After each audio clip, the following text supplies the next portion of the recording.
Welcome to The Actor's Choice, where the actors and actresses have a chance to talk about themselves and their careers. Join us now for the next hour as we explore the marvelous industry of acting by actors and actresses from today's exciting show business world. And now, direct from Hollywood, here's your host, Ron Brewington. Hi, everybody. I'm Ron Brewington, and welcome to The Actor's Choice, brought to you by Photography as an Art, Harvey Brandman, Master Photographer, located at 1307 North San Fernando Boulevard in Burbank, California. And attorney Ron Irwin's 5150 The Book, and author Larry Buford's Book to the Future, Time Travel, Message in a Capsule, and State Farm agent Carla Green, who says, and like a good neighbor, State Farm is there. Roll the video.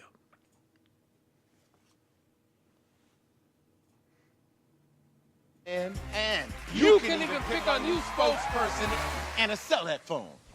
The Samsung Galaxy S5 will rock your face off! When Boost Mobile invited me to the spokes battle, I felt pretty confident in my abilities. Spokespeople use superlative language to make stuff sound amazing. I call it fluff. So let's take that Samsung Galaxy S5 and get fluffy. The Galaxy S5 is amazing, he yelled. Fluff! I yelled. Yeah! The Samsung Galaxy S5 is amazing! It's better than the best thing ever! I was really excited when he asked me to sing because I've got some skills. Samsung Galaxy S5 makes me feel so alive. Ooh, Samsung Galaxy S5 is a mega phenomenon! I'm going to go to Samsung Galaxy S5! I'm never impressed. I'm really telling you, you're good. Ladies and gentlemen, you've just seen a short clip today of our guest. She was born in the city of Olongapo, Philippines. She's very talented, an actress, producer, writer. She's done film, television, stage, stand-up comedy, commercials, and many, many, many other things. Please welcome, if you will, a very special guest, Ana Parsons. Ana, thank you so much for being here today. Yeah, happy You're to be looking here. good, kid. Thank you. I'll jump to the question now. Where did we first meet each other? We met each other doing a staged reading, doing a play, maybe 2 months ago. 2 months in ago. Los Angeles. Yeah, yeah, it's pretty great. And I said to myself, so that is a very talented lady right there. Well, you're right. You ain't conceded, you're convinced. You ain't conceded. No, I remember we connected, and I remember thinking your voice was so amazing. And, Thank you. Gift of God. Yeah, exactly. Yeah, it's a gift of God. I thank him every day Yeah. for having these lights, just pops, that kind of stuff. But thanks for being here today. It's a great way. Your resume is great. That's what's great. Makes you wonder where to begin. Top or bottom, bottom to the top. Oh, ooh. You got a heavy resume there. Born in the Philippines. Mm-hmm. And would you please show that wonderful picture of that lady sitting with her mother, please? Yeah, there she is. Yeah. Hold it just a little bit. Oh, that's nice. You can get a chance to see Ana when she was a baby. Look at her. Look at her. Look at my head. Look at that. Brains. Brains. All brains. Thank you, Tony. Thank you very much. Thank you. Tell us about those days of growing up in the Philippines. So I was born in the Philippines, but I was actually brought here when I was a baby. So my mom had me, she didn't know she was pregnant, like the TV show, and was like, okay, I'm going to give her a better life in the U.S. And she pretty much gave up everything and smuggled me here into the United States. It's a very present topic, being an immigrant. I'm not legal, worried about though. nobody knocking on the door. I know. We'll go hard. But so I was only there when I was a baby, and then we actually relocated to New Jersey. And then after she passed away, when I was 7, I was adopted by her sister. Mm-hmm. So it's a long story in terms of my history, but and I don't really remember a ton from when I was a baby, obviously. But I was actually there in January for the first time since I was a child, and it was an incredible trip. Mm-hmm. Yeah, I ate a lot of rice. Yeah. Oh, yes. A lot of rice. Yes, Asians love rice. Black people, we like rice too. Especially with some brown gravy on top of that bad boy. I didn't know that you guys love rice. Oh, That's God, yes. awesome. When I was in the Navy, we had a lot of Filipinos, and in the chow hall where we all lived, they cooked this big pot of white rice and leave. I said, excuse me. Oh, yeah. What about the brothers? We like a little rice too. So we Yeah. waited and go out there and make some. Oh, yeah, love rice. So, yeah. It's like all rice all day. Oh, yes. The rice cooker is on yes. just all day. All day. It's a beautiful All day delicacy. God created something very special when he gave us rice. He did. Yes, he did. Yeah. And a very unique thing, Anna, is that a lot of people don't understand. Here in Southern California, this is where the second location in the world of Filipinos are. Mm-hmm. A lot of Filipinos? Yeah, a lot of Filipinos. We are the largest growing Asian American community in the U.S. and I think you said also in California. Yes. So Yes. Time's up, guys. It's time for us to just take over. Go ahead. And just do it. Like the way she said that, Tony. She was smiling when she said it. When did you first get the acting bug? I first got the acting bug. I actually started to write monologues when I was a kid. So when I was like in middle school and high school, and I was in high school, middle school and high school did theater, but I didn't really know what I wanted to do. And it actually took quite a while for me to kind of figure that out. I grew up in Santa Barbara, Goleta, which is Southern California, beautiful area. And then I moved to LA and I was sort of taking acting classes and didn't really know what I wanted. Santa Monica College, I started studying musical theater. You went to Santa Monica College? I did. I went to SMC for maybe a year, kind of figuring out what I wanted to do. You know that's close to me. You mean in your heart or like you live by I teach it? there. Oh my God. Teach broadcasting Right. and I know, man. other God things. is bringing us together right now. That's what I said in the day I met you. Yeah. God does these things. Yes. Yeah. Santa Monica. SMC, I have a very special place in my heart for that school. And I was encouraged by the teachers there to study theater. So I auditioned for some schools, but the school that I liked the most was a school called Circle in the Square. It's like part of NYU Exchange, and I ended up getting in for musical theater. So that's like really where I feel like my beginnings of an artist really happened, was there. Okay. Is that school still in existence? It is, yeah, Okay. yeah, it's still there. Okay. Maybe we'd like to see if we can get them to come down here because, again, a lot of people want training. They need to know where to go. Yeah. You know, we get people to go to USC, UCLA, good schools. I mean, they're all good schools. But it's, here's the smaller school if you like to go to a smaller school. Yeah, I think the greatest thing about Circle is that, or it felt like that for me, is that a lot of our teachers, also teach at Yale and teach at Juilliard and teach at all these other great places. And it's a conservatory, back in the day, the group theater, like all these teachers who came from that, so they're all like 400 years old. And you get the best training and you're not, paying the high prices and you're still getting the training. Right. So I loved it. Yes, I loved school. When you got schools that every other professor's a PhD, you go pay for it. Yeah, you exactly. Yeah. That's what you get. Training and education as an actor, that is very important to you, is it not? It's really important to me. I would definitely say it's interesting being in this business because you can be in it for a long time and not realize when you're planting seeds along the way. Yes. And the last theater job I did was a International Broadway tour with David Arquette and David Arquette. With David Arquette, Yes. yeah, Renee Olstead, James Maslow, and the reason I got that job is because I actually went to theater school with Patrick Costello, who thought of me randomly and was like, "Hey, do you want to audition for this play?" Like they'd been workshopping it in Canada with Jay Baruchel, and then David was going to come on, and it was a whirlwind. Like I just came and auditioned and got the job. But little did I think, many, many moons before that I would have gotten this job, but it was through the training and having studied there with him. So, I mean, besides job hookups or whatever, I think training is really important. Yes, it is. Yeah. Yes, it is. We were talking in the blue room there, the green room rather, the fact that how actors, what I admire so much about y'all, you stay together, you find each other, Yeah. you have your own little networks, you get with each other. When you hear about a job over here, you're on it. Yeah. When you hear about an audition, you're on it. Yeah. That's the beauty about what you do. Yeah. I know sometimes some mothers will say, and fathers, I don't want you to be an actress, I want you to be a lawyer. Yeah. But that love that you ladies and gentlemen have for what you do, I take my hat off to it. I'm not even wearing a hat. I take my hat off to you. Thank you. Beautiful thing what you're doing. Okay, now let's start with your film and television career. According to IMDb, you got your first acting credit in 2002 with a role in a TV series called Becoming. Yep. What was that like? Wow, Becoming. So this was a very fun television series on MTV that I did. It was actually the summer I was going to theater school. I had just auditioned and I was like trying to figure out things, and I'd heard through the grapevine MTV was doing the show, and it was to imitate or try to reenact Gwen Stefani. Yes. And growing up, people had always said like, "Oh, you look like Gwen, whatever." So I was like, I'll just go and audition and see what happens. Yes. So I ended up getting on the show and winning. I was the best Gwen, I guess.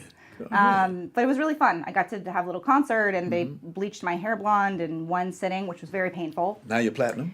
I was platinum blonde, bleached my hair in one sitting, one shoot in the morning. The cameras are at me, and I was like, I was just crying because I was like, this is so painful. This is what you do for art, man. Right, what you do for beauty. Right. So, it was a lot of fun, and it's one of those funny things where it happened. I did it so long ago, but people still remember me from it and want to talk about it and stuff. It was fun. That's great. Yeah.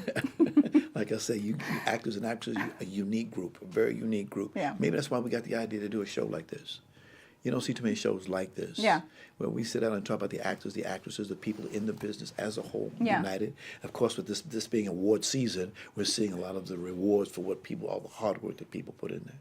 And the winner is. I think it's important, and I love that because I don't think that we always generally get to talk about our process, and especially actors who are just grinding it, and we're not, again, name or A-list, but we're just in the mix, and we're making our health insurance, and we're going to all these auditions, and we're sort of giving our soul every single time. I think it's wonderful that you're able to do this and share our stories because we out there, there's a percentage of us that are working, but because just traditionally, to be an actress, you had to be a waitress and be discovered by a producer. Is that still happening, to your knowledge? Back in the, what are we, 1950s, you're discovered, you're a star.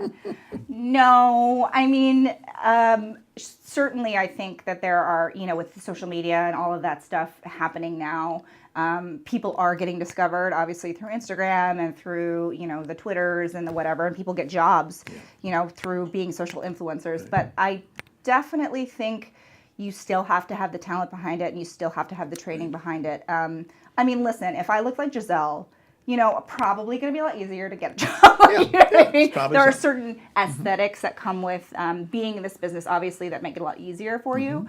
But no, I don't think that stuff happens anymore as much. Or you just don't hear about it, and I think it really is a longevity game. So okay, a couple of weeks ago, we had some folks come out here from Central Casting. It was we had a lot of people come in and visit see the show. They enjoyed it. They got a lot of good education out of it. Yeah. And we'll get them back again. We'll see if we can get them back again. I'm also working on Screen Actors Guild and AFTRA to get them in groups like that. Oh, that's because great. People want to hear what's going down. Yeah. Yeah. You took a break. Doing a few years, you're doing such things as stage work and off-Broadway roles. Off-Broadway roles?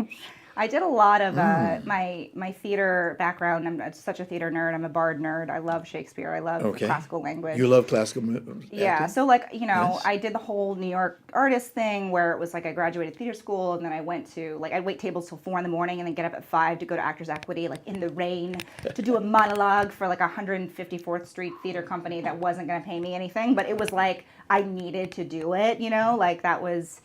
That was my jam, man. So yes, theater. It was a lot of crying in black box theaters and absurdist and mime and that kind of stuff. It's the New York artist life. Yes.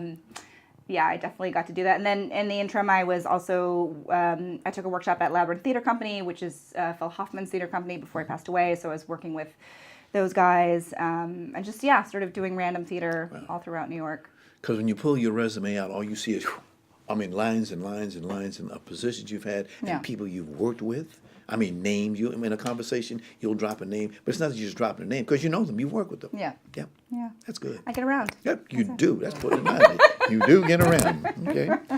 2007, you got a role in the TV series Street Fighter. Please tell us about that role. Okay, so Street Fighter was a very fun show I did with my producer Sam Reach, who actually is a producer on a show called Adam Ruins Everything, and I'm actually going to be working on that show next week, which is cool. But it was a series that was based on the Street Fighter characters. I played the iconic Chun-Li, and when I auditioned, I really had no clue what I was doing. I was just gonna, whatever. And I think I read Sam had said something she was just the best actress. She was just made it real and made it fun and made it so that I wanted to work with her. So I did the show, and I did about 6 episodes, and it was really popular, and I would get a lot of fan mail, which was really strange and fun. All the same time. Like yeah. Germany, and like Yes. I'm like, what? Like I love you in Street Fighter, and I'm like, whoa, where is this and why is this happening? But it was great. It was great exposure. It was a lot of fun. I got to do a little bit of kung fu and play. So. Okay. We just happened to have a small clip. Oh my God. Would you roll it, please, Tim? Oh.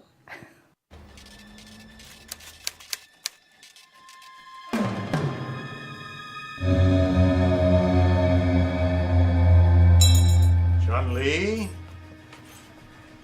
I just want to talk. I can get those bloodstains out of your shirt. What bloodstains?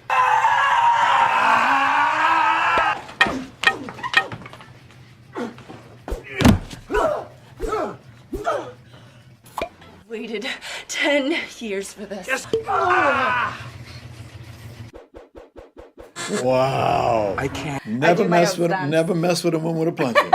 Don't mess with me. I'm a plunger. I guess he thought because he was in a wheelchair, he was going to get away with it. Huh? That's what I thought, but he didn't. I like when you say you would like to see some blood on you. What blood? I have no blood on me. 2 seconds, sir. Yeah. Blood, come on in. Yeah. He got it. I'm like, He "Yeah, but-" got that guy. You know, you actors and actresses, you have to do auditions. Mm-hmm. We hear a lot of people, some like it, some don't. What's your take on it? Auditions are an interesting thing, I think. I think for me, it's always been an opportunity to do the work, which ultimately is what it comes down to. You know, like your ability to give yourself and who you are, and you know, just all of you into this small little world. Because if you're not working all the time, sometimes that is all you kind of get. If you're not like getting hired or you're just not settling on series. I personally do like auditioning. I mean, it's different. Commercials are different than, you know, TV or film. Obviously, like theater is completely different. I definitely love to audition for theater. I love to do comedy. I mean, I really love to do everything, but I don't hate it. I think it's because it's always given me an opportunity to be an artist and show a part of myself. And I understand that, like, you know, if you don't get the job, it doesn't mean you don't get you don't get a job. Like, you could be booking the room, you could be booking that producer, you could be booking that director who's going to remember you like 10 years from now, you know? So, I mean, you know, pilot season can get really crazy if you're having like, you know, 5 pilots in a day and you've got to memorize 20 pages per pilot and you're just like, oh, I'm just going to kill myself. You know, it's just like, it can get kind of kooky. But again, it's the job and it's a part of the work. So I enjoy every single audition I get. Wow. Almost. That's interesting. Almost. So you really learn a lot when you're out there doing an audition. You do learn a lot, I think. And also because if you're auditioning for different types of shows, you know, you're auditioning for multicam, you're auditioning for 1 hour drama, you're auditioning for, you know, I don't know, with Tracy Let's Play. It's all of it is, can be really different and unique. Okay. And it's just part of the practice, I think, you know. So, and I just love doing the work. Okay. Take us through an audition. Some people have never seen or heard an audition. Like what kind of audition? Okay, a job just came open. We need a woman, Asian women, to be a wife, raise children, but trying to work at the same time. Okay. Take us through an audition in terms of my process, Yes. or okay, cool. So I get the audition and it's tomorrow and I have to memorize 20 pages. Yay! Hopefully I'm not working that night, and read the pilot, read everything, do all the research you can on the producers, on the network, maybe what else they're working on, the tone of the show. Then my process has been changing because I feel like I can tend to over prepare, which isn't bad, but it's also not good because it doesn't free you in the room. So often I'll coach. I'll coach with Steve Braun at BGB Studio. I'll coach with Jeffrey Berg, who teaches at Yale. Like I'll coach with people if I feel like the audition necessitates that. If it's a series regular, if it's like a big pilot where they're really actually looking, I'll do that. And usually preparation is just memorizing, imagination work, substitution work, just all the stuff that I've been doing training, and being able to let it go when you go in the room. So just doing the work, trusting that, and then letting it go. Thank you. That is a great description of what you did. A lot of people, they go to these auditions. I talk to them after the fact. Yeah. I try to talk to some before the fact. And some of the little angst in there, and a little nervousness.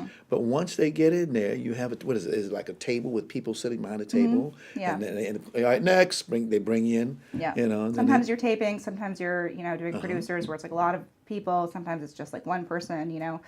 And then for commercials, it's similar. When you get a call back, it's like the ad people in the room, the director's in the room. So you've got to who are you going to connect to? The director, they're talking about you and they want you to do something else, and you get an adjustment, and you have to be able to be free enough to work in the room and be able to do it. So. Wow. Whew, a lot of work. Yeah, it's a lot of work. But y'all love it. We love it. I think we have to love it. Yeah. We have to love it to torture ourselves this much. There are those, and I'm not sure you met them. I don't do auditions. Not me. Not moi. I don't do that. Yeah. What do you say to people like that? I think that there are actors at a specific level that have that choice, so they're not able to, of course, they're just going to do straight offers or whatever. Although I was listening to something interesting, Linda, oh my God, what is her name? She was on a show called Bloodline, Linda Carter? No, not Linda Carter. Anyway, she's like a really well-known actress, and she's been around forever. She was on Freaks and Geeks. I can't remember her last name. She's beautiful and wonderful. But she said she auditioned for Green Book, which was, she walked in the room, it was like Vigo and, whatever. And I'm thinking to myself, she's been around for a bazillion years, and she's still auditioning. She's like, I still audition. Like, that's just part of the job, I personally don't know any actors that sort of turn their nose at auditioning. Got you. I do. You do? I ain't mention no names, but I do. Yeah. I mean, I think, if there are projects, if it's like nudity or if it's like something you just don't feel like doing, sure. Yeah. And that's a right that you have. Yeah. Yeah. Take it or leave Yeah, it. you can take an artistic, stance on it. Like, I just don't want to do it. Right. Sometimes I would get auditions where I just don't feel right for the role. And I don't feel like they're necessarily going to look at my tape. Right. And I don't necessarily think I'm going to be putting my best foot forward by, trying to play a teenager in the Bronx. Just not. You know what I mean? Like, they don't want me. They want a teenager in the Bronx. Right. So, I mean, I can act it. Yeah. But, yeah. So sometimes, I get that. I get it when it's like an artistic choice. Yeah. Okay. Roles that you like and look for. Roles that I like and look for. I'm definitely steering more towards, again, I love classical work. I love things with language. I love doing like accents and stuff like that. That's fun for me. How many accents do you do? I do a Filipino accent very good. When I play nurses. Good. I did play a nurse on The Affair. But yeah, I mean, I studied that in school, so I can do quite a few accents. It's an asset to do that. Yeah. Definite asset. Yeah. I mean, I don't see myself playing a German soldier anytime soon, but if I need it, I can do it. Okay. Now, you did a lot of movies, TV, just working as time went by. And in 2004, you did Jeremy Lin, the unauthorized musical, A Journey to Linsanity. Said that right, okay. Yeah. Describe that experience, please, Anna. Oh, I'm so excited to talk about this. So Jeremy Lin was a musical that I wrote with Aidan Park and Edelyn O'Connell. At the time, we were just frustrated actors. We're here in LA, and we're like, we're not getting auditions, or we were, and they were just not fun and not fulfilling. And so we got together. We wanted to write something that showcased our talents and our abilities. And I come from musical theater training, and so do they. So we were like, let's write a musical, And then we thought, how can we do it and also expand the Asian experience? At the time, Jeremy Lin, I think, was, I don't know, maybe it was like a few years into like his Linsanity stuff. It definitely had already passed, but he was still pretty popular. And we also thought, hey, let's rewrite songs kind of like Forbidden Broadway, where people know the songs. So we wrote the musical within a month. It was pretty fast. We'd already booked a theater, and what we wanted to do was, I'm a huge believer in, just sort of giving back to your community and giving back in your work. So what we wanted to do was connect with a nonprofit where the proceeds would go to the nonprofit. So we connected with Love Never Fails World Charity. They support women who've been affected by human trafficking, and all the proceeds went to that charity. So it was a sold-out event. People loved the musical. We were very surprised that people liked it, because we thought this is fun and it's great and we're giving back and we're being artists and we're being true to ourselves, but also like people like the show. Like people really liked the show. So it's one of the things I'm very, very proud of, and yeah, I love it. Okay. Tony, would you do us the honor, please?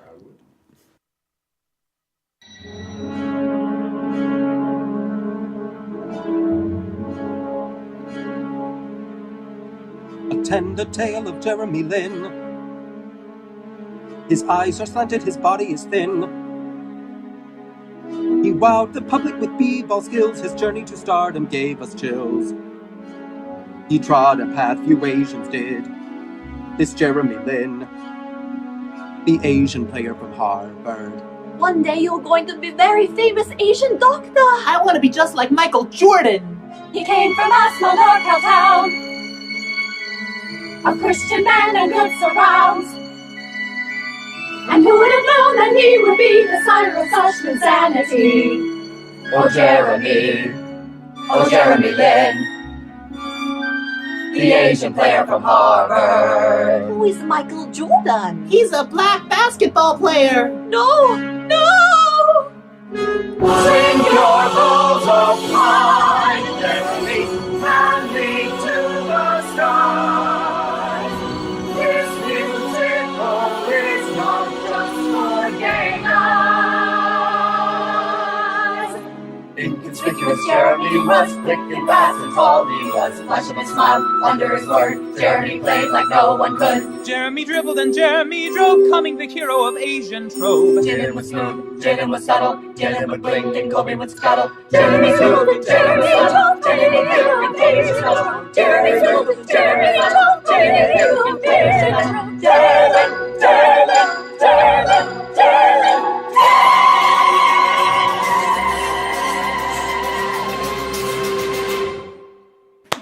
Marvelous. Yeah. Marvelous. Jeremy Lin the musical. Ooh, I could sit and do see that all day long. That is beautiful. Beautiful. Beautiful. So much fun. What's it like being half Filipino in the business? Well, because I'm half Filipino, half white, I'm Hollywood Mexican, which is just one of my jokes. It's interesting, you know. I feel like for commercials, it's definitely been a plus for me. I've been lucky enough to just be that sort of ambiguous person, like ethnically ambiguous, so we could fit her in the Latin market or whatever. For theatrical, I find it's sometimes been a little challenging. You know, I'm not Asian enough for some roles, or like I'll have to go in, or I don't have to, but like just to sort of appease the casting or make them understand that I'm Asian. It's like straighten the hair, like really straight, and draw on the eyeliner, like I'm like ready to bind my feet. So it's, but I think the landscape's changing. Yes. I think that people are. I think a lot of my writing and stand-up comes from this perspective. So I love to make fun of it because it's so like it's just so obvious. Like. Being a mix and people don't know who you are, and I just love making fun of identity in that way. So it's challenging, but it's also been something that's been helpful to me in some ways. And you wear it with pride, my dear. I do. Yes, yeah, indeed. I got some Pinoy pride. Although you know what I did recently? What? This is a true story. 2 weeks ago, I did 23andMe. And I hadn't, because I didn't know my father. It's a whole Miss Saigon thing. It's a whole other story. But I didn't know my dad in Olongapo, and so I didn't know my DNA. And I'm like half Irish. I'm a Filipino Irish. Don't ask people about their culture. You might get insulted. Ooh. Filipino Ireland. Wow. Yeah, so that's interesting Yes. too. So I'm not just white, I'm a leprechaun. You're a human being, one of God's creatures. That's all I can say. Yeah. Indeed. Just one quick question before we go to break. Is there a number of Filipino theater groups in this city? Filipino theater groups. Yeah, I mean, there's definitely a community. We've got a couple Asian Americans, specifically East-West players out here that do. They tend to, I think, do mostly plays that are not like written as whatever Caucasian, and then they'll cast it with like Asians kind of thing. And I definitely think that the Asian community is pretty supportive of each other out here, and especially with this whole, the diversity expansion. But yeah, I think we're around with Filipinos. I think it's not crowd mentality, but it's like we're here. And then we kind of tend to support each other a little bit more once we get visibility, which is interesting. Yes. I have just been like on my pedestal about being half Filipino. Like I'm like, hey guys, like I am half Filipino, and that is like what this is, you know. I think it's because I've also come into myself more as a Filipino woman, you know, and I want to talk about it. But there are some. They're not a ton, but we're getting there. Good. Yeah. Keep the faith. Keep the faith. I will. Definitely. We're going to take a break. Ron Brewington here at the Actor's Choice. My guest today, the actor, actress, producer, writer, Ana Parsons. Okay? The studio of Harvey Brandman, Photography as an Art, is proud to offer you a $100 discount off any photo package valued at $300 or more. Now, Harvey's been in the business for nearly a quarter of a century, and he certainly knows how to take care of his customers. So please give him a call today at 818-954-9294. That's 818-954-9294. You'll be glad you did. And by the way, please tell Harvey that you heard about his offer right here on The Actor's Choice. 5150, the book. It's the release from author and attorney Ron Irwin. And as a young Marine, Irwin spent 13 months in Chu Lai, Republic of Vietnam. His experience, where nearly 3 million Americans went to war, was, as he puts it, 5150. The book is currently available in paperback at lulu.com, and Irwin says he'll give 20% of net book sales split evenly between the veterans of foreign wars and Vietnam veterans of America. Book to the Future, Time Travel, Message in a Capsule. It's a new book by author Larry Buford. It's a historical and faith-based account of how what we do and follow today will affect us tomorrow. The author also calls it an adventure for those who want to travel back through time. The book is now available in paperback for only $17.95 from Amazon. Please get your copy today. And now a word from State Farm agent Carla Green.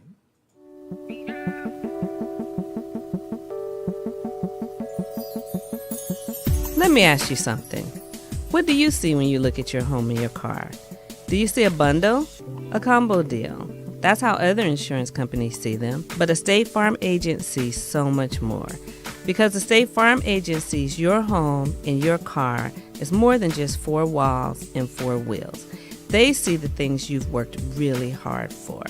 So why not give them the protection they deserve? Let me help you with that. Give me a call. State Farm agent Carla Green, 213-239-9675. I look forward to speaking with you.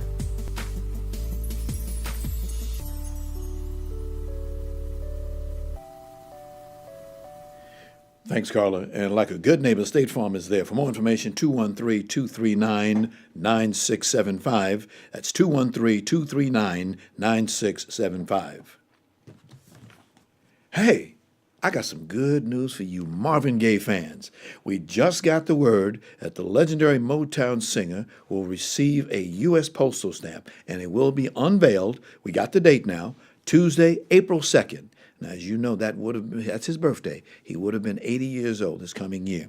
So we don't want to have the time. We don't have the time or the location, but just as soon as we get it, we'll get that information, and we'll pass it on to you right away.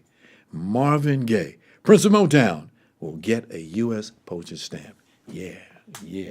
And finally, if you have a product, a service, or upcoming event that you'd like to see advertised on this program, please call 323-533-1036. That's 323-533-1036. Our price is very affordable. Thank you. Okay, this is The Actor's Choice. I'm your host, Ron Brewington. My guest today, Ana Parsons.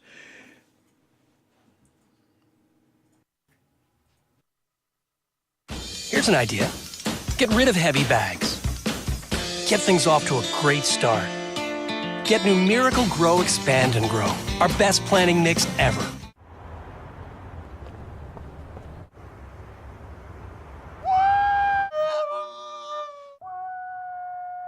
Hello, credit cards. Arco, straight up gas. Honey Badger. Honey Badger. Don't call me Honey Badger. I've been sitting out of the car, and I was like, who's the Honey Badger now? I was like, I could see her Honey Badger. Just for something that's a little bit more.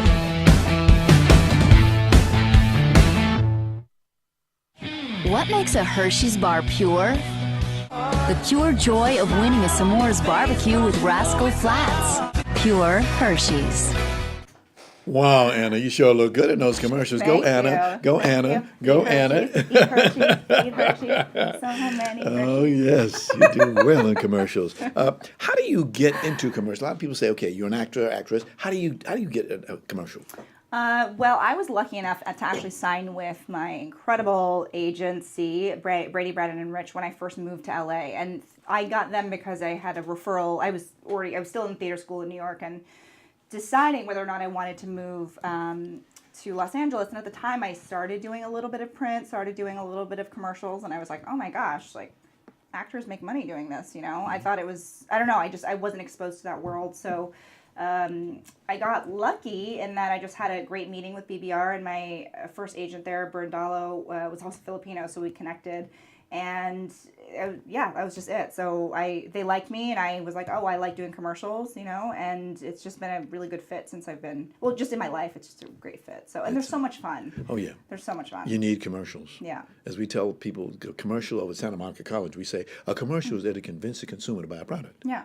That's all it is. And it's, you know, it's one of those wonderful things, I think, as an actor, if you're also doing voiceovers or you're, you know, this is how we make a living. So a lot of actors just, you know, supplement a ton of their income by doing that. So I'm not that I'm a huge fan of like selling things per se, but I do like the money I make. Oh, yes, yes.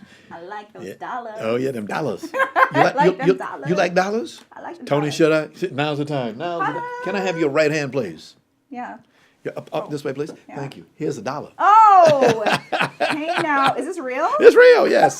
I always hand them out. Just keep this underneath. That's for you. So good luck. I always hand them out to people at these shows, for sure. Oh, my God. For sure. I called it. Yeah, you never be broke. Never be broke. Indeed.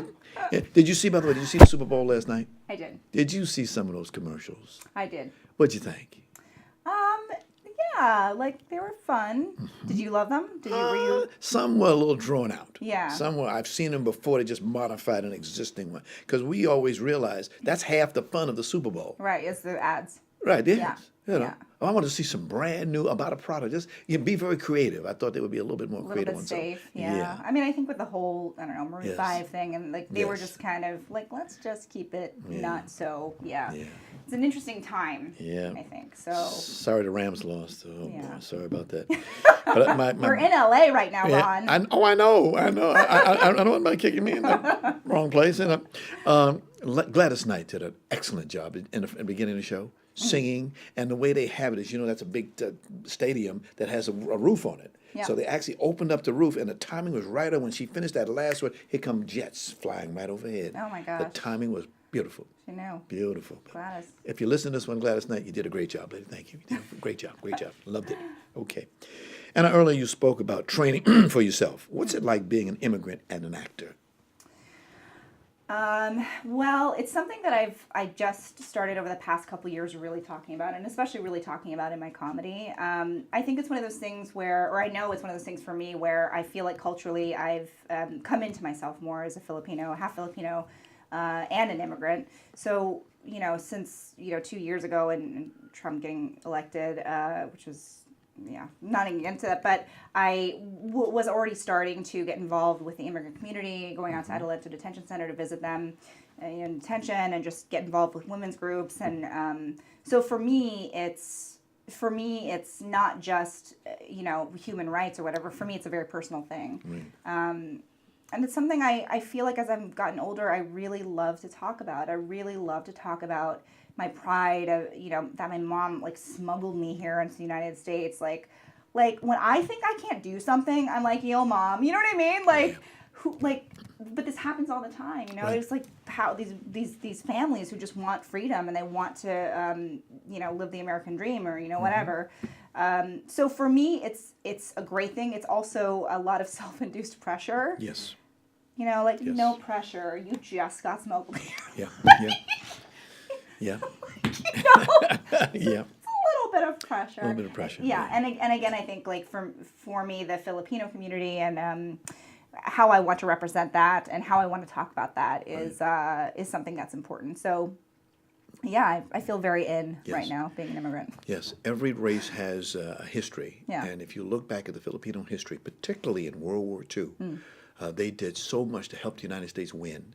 and won medals of honor and other respective awards. Did a good job. Yeah. Yeah, I'm a military man myself. Yeah. 22 years almost in the Navy, and I like to keep up on history of different cultures. Yeah, and you said you were in Olongapo, so you have... yeah, oh God, yes. Yeah. Subic Bay and a few other places, Yeah. Manila, had a great time. Beautiful cities. Food was good. Food's so good. And beautiful women all over the place. Everywhere. Everywhere you go. Beautiful, beautiful ladies. Wow. What's the difference between New York and Los Angeles for you? Because you're back and forth, back and forth. You've been back and forth. Yeah, I would say, well, no car. I mean, I have a car in LA, obviously. So the car changing thing is a lot of fun here. Right. You know, just changing outfits in the car, doing that in the subway in New York. I would say, you know, and again, this is my personal opinion. I think people take the training very seriously in New York City. You know, you're only considered for certain, you know, rep companies or like shows if you've done a ton of Broadway or if you went to Yale or whatever. Like, whereas here, I feel like, and it's not that the training isn't as important. I think that the bar is set higher in terms of your training and stuff like that in New York. So that's a huge difference. Okay. I'm not going to ask you which one you like, what city you like best. I'm not going to ask you. I'm not going to ask you. Tony, I'm not going to ask you. Don't ask. Yeah. So, which one do you like better? Well, I miss the seasons in New York. I do, and I miss the people. I do miss the subway, actually. Oh, God, yes. I miss, like, not having to, like, I miss not being in a car. Yeah. I miss the human Pretzels connection. with I miss the hot pizza dogs, man. Pizza man. I miss, like, yes. the cheap coffee. Yes. I feel like there's more of a human connection in New York, and that like you're just constantly running into people all the time. You know, in any major city. Yeah. But here it's like you're stuck in your car and you're on your phone, and it's a lot lonelier, I think, of an experience in LA. I was born and raised in New York City. We called the city so nice they named it twice. The city so pretty they called it New York City.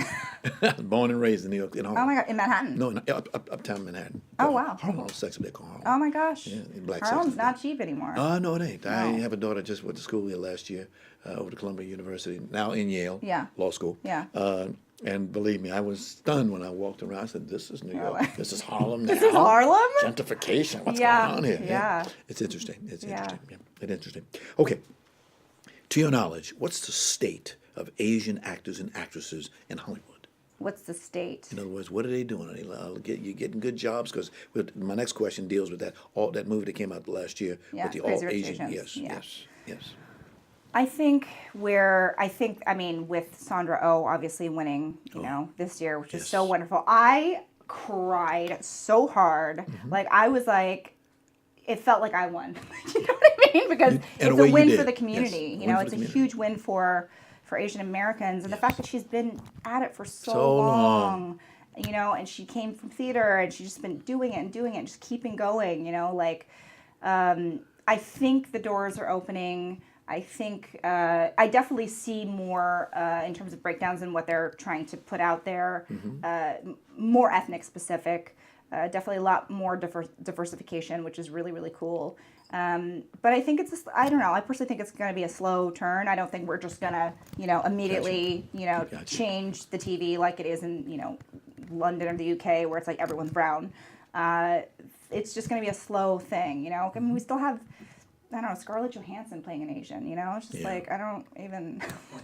Yeah, they had white guys playing Asians. They talked like Asians. Yeah. Yeah, they've done it all these years. Yeah, it's still like, I mean, we're in, and I get it, you know, I'm sure you get it. It's a business. It's just business. What's going to sell, what's going to make money. But Crazy Rich Asians was one of those things where it's like, okay, we can make money, and we can be a big blockbuster, and we can sell, and we can be Asian too, you know? Okay. I've been seeing a lot of articles. I read the trades, and they talk about change and they talk about diversity. Is that for real, or is that just hot air? Hot air. Hot air. It's, you know, again, I think it's one of those things that it's gonna take time. I think that we are. I mean, I think I'm seeing a lot more opportunities for.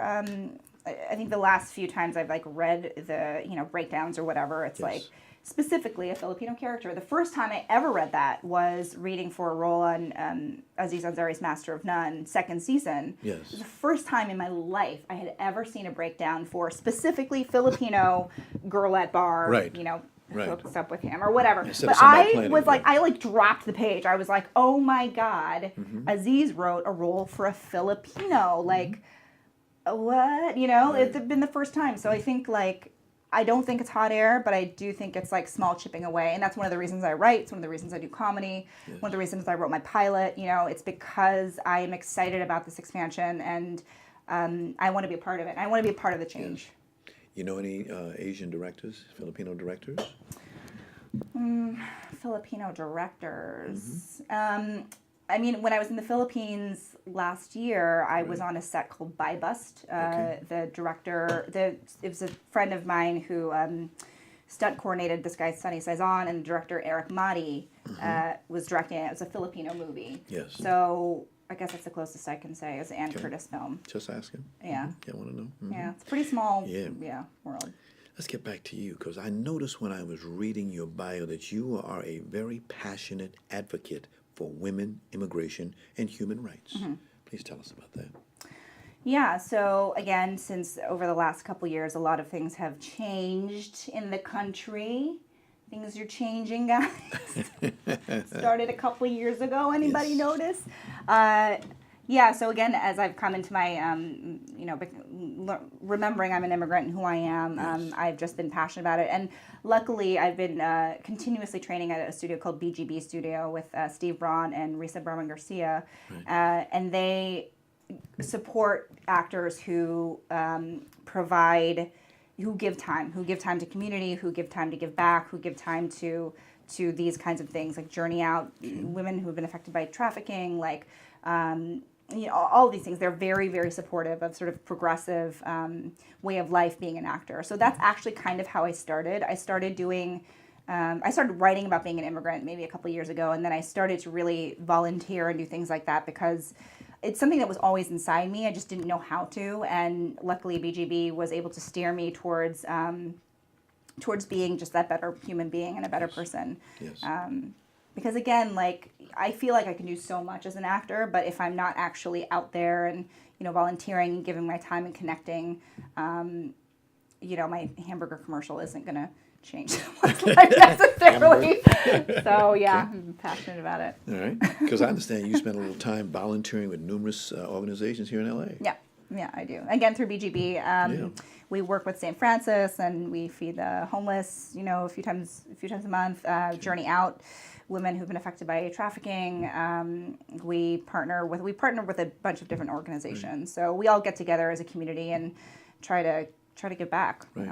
Because it's good you have celebrity. You're using that celebrity. Beautiful. Yeah. Beautiful. I mean, thank you. Yes. I don't consider myself a celebrity, but we're going to put it out there. Right. But again, I think even when we talk about Jeremy Lin, the musical, when we got together sort of as actors that wanted to make something, we also thought about how can we do this and give back to the community, And until you're Angelina Jolie or whatever, you have to start from where you are. Right. So that's what I've been doing. Okay, good. We got a few more minutes. You have a pilot, The Asian That Didn't. It was a finalist for Sundance Episodic Lab and Showtime's Tony Cox Award. Yeah. I know you're happy. Yeah, I'm very proud of this. Can you give me a synopsis of that play? Yes. So it's a pilot about me being a failed Filipino because I didn't become a nurse. Okay. It's just loosely based on my life and who I am. Formatted like, I don't know, Louis or Amy Schumer with a stand-up in between and then sort of like antics of Anna. But it's very, the pilot itself is about a previous time in my life when I was dating and on Tinder and all these like mess ups with dating, and then the latter half of it is just all Filipino family. Gotcha. So it explores the Filipino American experience, and for me as a first generation, as an immigrant also, and just kind of being like a very Americanized Filipino. it's a lot of fun. It's definitely a more Showtime-y HBO kind of show. It's not PG, but it's in my voice, and I'm very proud of it. Okay. Any future projects? I saw the Orchid Project. Can you talk about that? Yeah, so it was actually also up for an alternate for the Orchard Lab last season. So all these labs are like with some of the best TV showrunners and makers in TV, and I feel so blessed because it's the first thing I've written outside of stand-up. So the fact that people have been responding to it, like I'd have people who were on the panel who were like playwrights I studied in school, and I'm like, oh my god, like she read my pilot, like fame. I'm like, oh, they're reading my Asian pilot, It's really exciting. So it's been getting passed around, and we're still in the works of trying to get it made. Okay. Final question: how do you want to be remembered? Oh my gosh, how do I want to be remembered? I want to be remembered as a woman, an artist who, I guess, was really good at her job, but also who loved her family and gave back in her work. That's all we can ask for. Yeah. Thank you. Thank you for being here today. Yeah. Really glad we can You get almost made me cry with that last question, Ron. Well, it wasn't intended. It wasn't intended, but hey. I was like, it's so deep. In the short time that I've known you, I can see you have a woman of faith and a woman who knows where she's going in all directions. And I enjoy being with you. I want to give, before we leave, special thanks to our sponsors, Harvey Brandman, Photography is an Art, Ron Avon, 5150 The Book, Larry Buford's Book to the Future, Time Travel, Message in a Capsule, and State Farm Agent Carla Green. Those are the people who pay our bills. So we want to thank you very much for that. But again, do come back again. I will. Thank you so much for and having if you need me. anybody to do some narration, please let me know. I know who to call. I know who to call. Indeed. God bless you. And thank you so much for being here. Take care. And again, thanks to our ever-growing audience. We'll see you next time. Take care.